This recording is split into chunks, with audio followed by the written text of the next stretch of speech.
Hi class, it's Dr. Gertis, and we're going to review the syllabus for Business 623, that's Business Ethics from a Christian Perspective. I'm so glad you could join me. I know that being in an online course, sometimes you don't feel the connectedness, so I'm trying to bridge some of that gap. So you can read some of the material, the course description, and rationale on your own. The materials list is significant, okay? It's not a hard class, but you do have to work. Okay, the first book, Allison J.A., The Financial Crisis and the Market Cure, Comegys, B.B., Primer of Ethics, Stevens, Doing God's Business, Russell, Our Souls at Work. Those are the primary core books that you need to read. Now, above and beyond that, you're also going to read, based on what team you're in, either Kant's Critique of Practical Reason, Rawls's Justice's Fairness, a chapter from Locke's, A Second Treatise of Government, and a selection, not even a whole chapter, of Nozick. Okay, that's if you're in Team B. If you're in Team C, you will read Utilitarianism by John Stuart Mill. It's not a terribly long read. And if you're in Team D, you will read Aristotle's Nicomachean Ethics. Okay, so that's what you're going to read based on what group you're in. You're going to be doing some things with that. There are a number of required articles on Blackboard or sub-chapters of chapters of a book or something along those lines. They're all posted, and as you go weekly through each thing on Blackboard, it'll all be very clear what you're supposed to read. You need to read everything that I asked you to read, but again, it's not conceptually difficult. We're not talking calculus. We're talking about ethics, but you have to read to have the context to be able to work with what we're doing. Okay, so I'm going to overview what we're going to do. You can read about character first, then you can read about the faith integration policies. Textbook and readings, read all the assigned reading.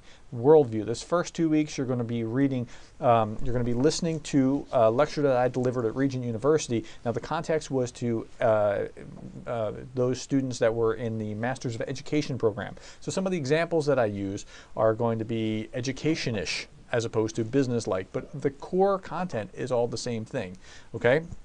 So listen to that, follow along with the notes and materials that I've given you, and then this week and next week is worldview. That's component one.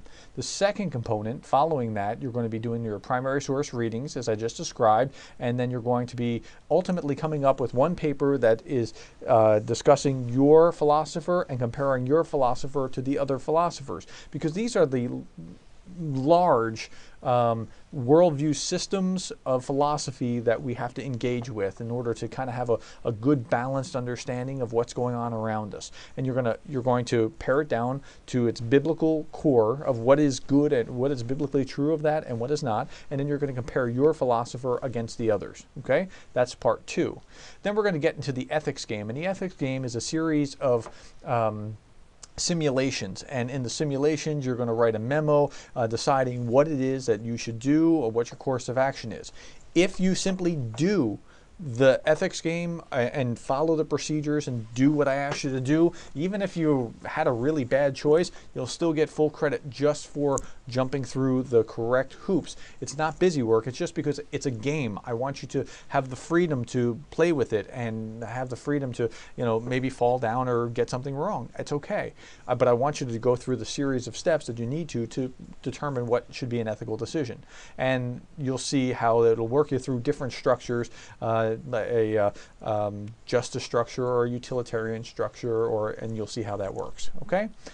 Discussion boards. There are discussion boards that are essentially the equivalent of class discussions, and what I do with these is I turn them into ethics papers. So, for example, your first paper in the class is that primary text comparison paper I just talked about. Your second one is an ethics and economics governance policy paper. So a white paper is essentially saying this is our policy, this is how we're going to do, so that we don't do what we just did in the past, in the economic crisis, for example. So we don't have this happen again. Here are all our well-crafted, academically sound arguments for how we should proceed. That's a white paper. That's the first one. The second one is a brochure, and it should look like a threefold brochure that you open up and you look at and go, wow, this is really interesting. It's a brochure talking about your fictitious company that we give here, Good Neighbor Financial Products, your fictitious company's non-discrimination policy, and why this is a great place to come do your business. Your fourth is an employee motivation memo.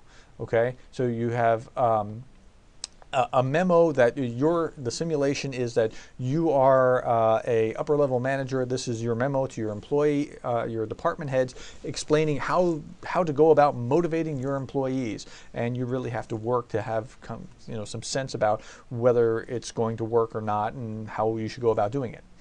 Then you have 2 blog posts. Now your blog posts ought to come to me error-free. I'm going to give you a number of places where they can be posted. The School of Business's blog, or the Social Media Advantage, or the jobadvantage.com, or there's a number of blog choices. But the key is that it's going to be well written, it's going to have multiple drafts, and it's going to come to me error-free. Okay. Finally, you'll have a couple last things, a personal mission statement, which is just as you're going through this, thinking through everything that you're thinking, what is going to be the focus and purpose of your life, and as you're entering into business, or as you're coming out here into our class, thinking through these things and then coming back into business, what are you going to be doing? What's going to be the focus or mission? What's going to be your rudder, so to speak?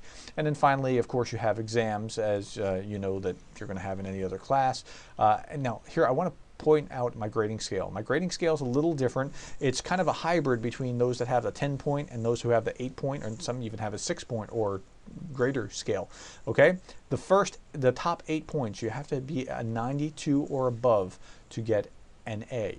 Then the next 10 points down is 82 to 91.9999999 is a B. If you have a 91.98, you are not getting an A. Now, I'm fine with extra credit. You can work harder to get over that line before the exam, but there is a line. Okay, and then 70 to 81.999, that's the next 12 points down, is a C. So it's a kind of a graduated scale.